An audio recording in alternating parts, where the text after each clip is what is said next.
Ladies and gentlemen, welcome to the Bullpen.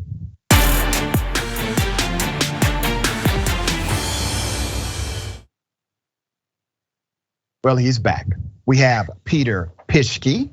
Peter is host of the Happy Warrior Substack and podcast, writes for Federalist, Reason Magazine, New York Daily News, and Spike. We don't hold those things against him here. Peter, thank you for being on the show, Thanks. Sir. How are you? Excellent. And really great to be back here. Thank you, Dr. Richey. Always good to have you, man. All right, we're going to chop it up about what's in the headlines again, student loan debt forgiveness.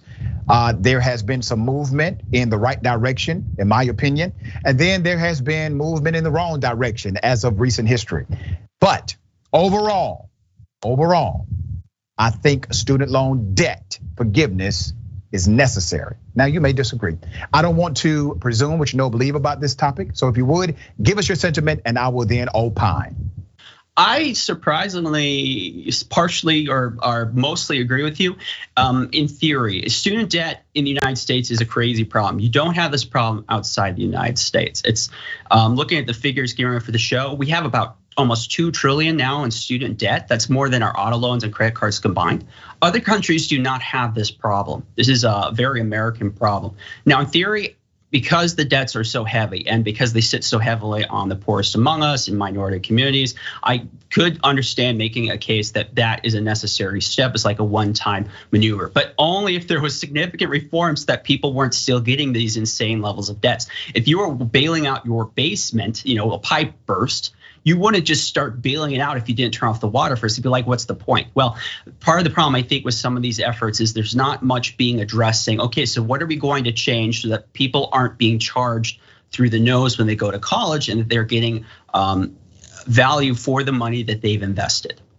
You and I may have some synergy here because I actually agree with you. I do believe student loan debt forgiveness is a necessary dynamic, but I also believe you got to fix the problematic issues that led to it in the first place. It's like this: if you agree that a trash can is trashy and you dump the trash, well, good for that day. But if you still put trash inside of the trash can the next day, then this problem is going to come back no matter what. And that's exactly what's happening here. So I agree with the student loan debt forgiveness. I think there needs to be a right now solution. The challenge is that the cost of higher education is too damn high. I'm a college professor. I say it all the time. The cost of higher education is too damn high. Because of that, I refuse to teach at colleges where the education is unaffordable to the average American. So I refuse to teach at those colleges. I may lecture, but I will not teach there as a professor. Now, here's the thing. Here's the dynamic. It's become very political, dear brother. And you know this, Peter, very political. You have people like Marjorie Taylor Greene, Matt Gaetz, and others who are completely adversarial to any idea of student loan debt forgiveness. And the reason why this is ironic is because they themselves have benefited from debt forgiveness also. Remember, Marjorie Taylor Greene and her husband, they benefited from debt forgiveness of $182,000. Also, Mike Pence and Representative Gregory Pence, they too owned antique malls and in Indiana, organized by Pence. They received about $80,000. Matt Gaetz, same deal, and the list goes on and on. We have about 13 or 14 known Republicans who are in power or currently in power, adversarial to student loan debt forgiveness while receiving forgiveness through the PPP loan program. Tell me why you think this massive hypocrisy exists with those on the right. It exists in the sense that the leadership don't necessarily believe the things they say, and really they just put their fingers in the wind. And they're like, what do people want me to say right now? That's a long time leadership problem. It's prevalent on the right and the left. I think part of the issue too is people aren't totally honest in this debate, because if you were offered a tax break or if you saw some kind of way to relieve the debt that you have, you'd obviously take it. No one's going to say no to it. And they're just like, oh, I'd be a fool not to. So I think people are a little dishonest in this conversation because they don't put it together. I don't think people are entirely wrong to be mad about the idea of student loan forgiveness, because many people do pay off their loans, and there are lots and lots of people, more people who never went to college altogether, and in a way they are having to help pay for this debt. But the problem is we have a significant problem. It's not going to go away, and that debt is only going to increase. In the last 4 years, we have gone from 1.5 to almost 2 trillion. In the last 10 years, we've doubled from about 1 trillion to 2. That is only going to get worse as time goes on. And at the individual level, you have people getting out of college with sometimes $37,000 in debt. A black graduate has over $52,000. There was a great poll when they asked African American residents, and they said, okay, so you went to college. Was that a good thing? And they found that 66% of black borrowers regretted having taken out student loans. It's an incredibly broken system, and everyone and their mother pushes all the kids to go into college. That's what Americans now do. It's a crazy system. Look, I'll put it this way. Donald Trump, when he takes his business, he fails and he puts it through bankruptcy. He can do that, right? He's a millionaire, one-time billionaire. If I have about roughly 100,000 student dollars in debt, I'm disabled, so I don't know if I'm ever going to really be able to pull that off. If I had to then go to court and I try to take that debt and put it off with bankruptcy, they say no. That's right. Because for whatever reason, that seems to benefit everyone that's making oodles of money off of this. You can't discharge that debt, and that's crazy. Anyone hears that and they know that's unjust. It's really interesting, and you bring up a great point here, dear brother. There are 2 debts that cannot be discharged through a bankruptcy filing. Number 1, debt due to fraud. And number 2, debt due to student loans. Is that not ironic that there's a law that says these 2 debts, no matter what you filed, you cannot get remedied from your report? Let me update something for the record. I want to correct you on the record on something. Sure. There's this misnomer that most Americans do not go to college. That's actually not true. 61%, actually 61.28% of Americans 25 and over actually have some college. 25 to 30, well, the number increases. That number increases to 66.34%. We're not talking about people who have obtained college degrees, but these individuals who have taken some college. Some college still correlates into typically a higher revenue yield per the lifetime of that individual. The challenge is this: it's not the some college, it's what did you go to college for? So as I said, I'm a college professor, but I'm also dean of OccuPrep Medical Institute, which provides skill-based training. These are 6-month to 2-year programs that get you work ready, right? They get you good career jobs, $70,000, $80,000 a year. Those programs don't have the same differential as far as return on investment are concerned, because it's a low investment and you get higher return based on salary. But a lot of degrees, a lot of subjects do not really pay you money unless you decide to go all the way, master, doctoral, etc. So you have the majority of Americans ages 25 to 30 and 30 plus having some college education, which also means what, dear brother? Just because they don't have a college degree does not mean they don't have some college debt. Yeah, exactly. Right, so I get your point about you gotta fix the system because there's a systematic issue, but you also have to cut the cancer. And where is the cancer right now? The debt. The debt is so crippling that is impacting the housing market, is impacting the entrepreneurial market, is impacting the purchasing of a car market. All of those markets are adversely impacted because people have massive student loan debt. So what would be your solution? If you had a magic wand and you could create a policy, what would the policy be? I would say we would forgive borrowers a significant amount that were unable to make the payments. So if they were disabled or they weren't providing a real income, if there was if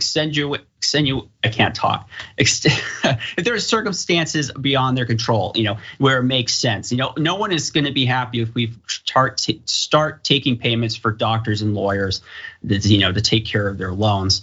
I would also then say that we have to change how we fund education. I like the growth of ISAs, which are basically agreements that colleges or companies will say, well, we're going to take this person, they're going to study this thing, we'll pay for it, but when they get done, they come work for us. I like that. But the hard things that no one really wants to talk about is we're probably going to have to change how we give people loans. The federal government probably should stop guaranteeing loans for just everyone. And we should say some people, so like the very poor, like, okay, that makes more sense, that because they would have a harder time getting the loan. But even then you have to be careful.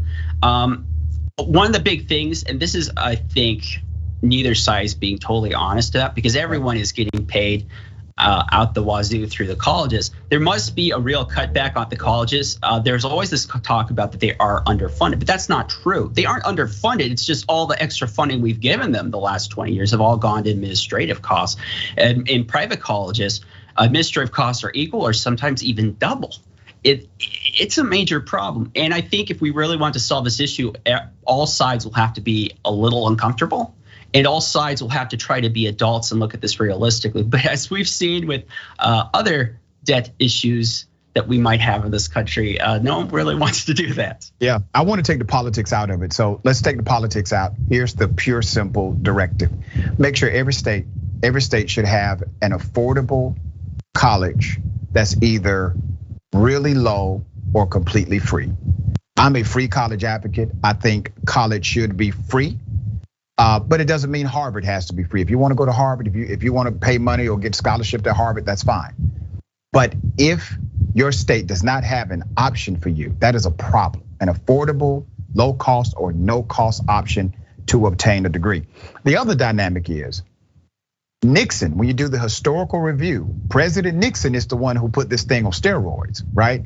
By bringing in Sallie Mae. Sallie Mae then privatizes, right? You guarantee, you back all of these loans. You can literally get $100,000 to $180,000 at 18 years of age to go to college, but no loan in America will be allocated to you to start a business, right? Can't get that, that's not possible. But they will give it to you, they will guarantee this loan for you to go to school. So here's the thing, what if the loans were backed by the government in subject matters that paid decent money in the current job market? What would you say to that proposal? I don't say it's a bad idea. I think in many ways it makes sense. The problem is you're gonna have to fight, to make it a reality, you're gonna have to fight really hard with schools. One of the big mistakes that has been made was that they were basically allowing the schools to determine, we would basically give students loans for no matter what. And colleges are like, it's really hard to graduate people from engineering. So let's put them into some social or liberal arts topic where it's a lot easier to graduate and your degree is basically worthless. So that would be an improvement. That would be a better change the system. It's hard, one of the really good things that came in the student loan system that we had before 1960s for all its other problems was that people would not be giving out loans to students who were going into a program that was never going to pay out. And that was a sort of control we used to have. So your suggested control that we kind of bring some of that back, that might work.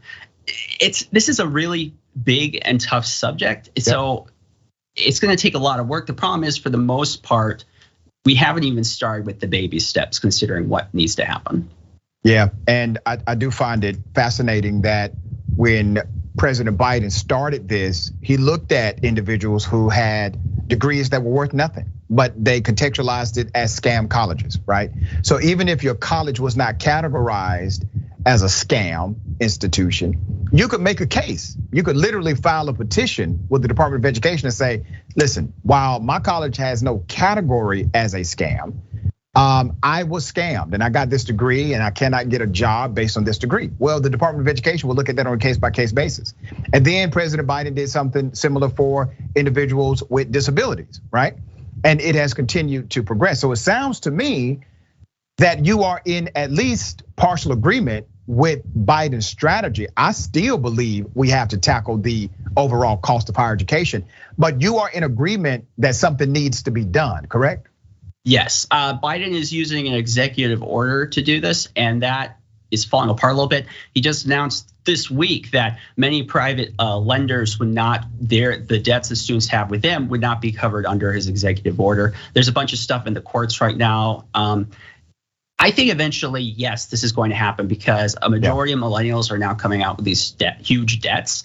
And as they age through and more and more people have debt, eventually this snowball is going to get so big, it's just going to happen. It really just, I think eventually, I don't know how long that will be, but eventually something like mass student debt relief is going to happen. You can only hope though that when it does, it comes with significant deep reforms that really helps people. Because it's just messed up what we have done to so many people by saddling them with these crazy debts that are more than many houses that people. And when we say we're talking about the federal government. See, if you believe that the federal government was a catalyst to this problematic dynamic, you have to also agree that the federal government must be involved in helping it to be resolved. And on Wednesday, the Department of Education, their website literally said that there was a way for these private bank loans to be codified under the direct student loan program so that it could be forgiven. And then on Thursday, they changed it quietly, secretly, no press release, no nothing, right? And so now they're saying, well, we can't do that. If you have one of these loans before 2010, that's before President Obama basically changed the law. If you have one of these loans before 2010, you may be SOL. I have a problem with that. Here's my problem. The government guaranteed the loan. If the government says to us as citizens, all right, we're going to forgive you as a citizen, that means the government now has an issue with the private bank. They don't want that issue with the private bank because of the private bank lobbyists and all of the interest those private banks are able to influence inside of politics. So I have a challenge with that. But brother, I appreciate you being on the show. We have much more synergy than I thought we would have on this subject. I appreciate you all the time. Can't wait for you to come back. Awesome. Thank you, Dr. Richey. I appreciate it too. Absolutely.